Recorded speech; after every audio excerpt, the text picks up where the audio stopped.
এটা কি লিখছেন? চায়না। চায়না কি? আদা, রসুন, পেঁয়াজ, হলুদ। রসুন, এটা চায়না শুধু রসুন একটাই হয়, এই জন্য চায়না শুধু লিখছে। রসুন লিখবেন, মনে থাকবে। এটা কি লেখা? চায়না, এই রসুনটা, চায়না রসুন তো একটাই হয়। এটা ইব্রাহিম, হ্যাঁ, ইব্রাহিম। এটাও ইব্রাহিম। ইব্রাহিম।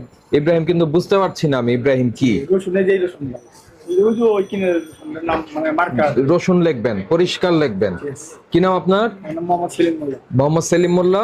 আপনার এই দোকানটার এই ইশার জন্য নির্দেশনা হচ্ছে সে তার ভাউচারে পরিষ্কার করে পণ্যের নাম লিখবে, আদারওয়াইজ আমরা এটাকে ফাইন করব। ঠিক আছে, এটার ছবি নেন, ওইটার ছবি নেন। বুঝতে পেরেছেন কি বলেছি?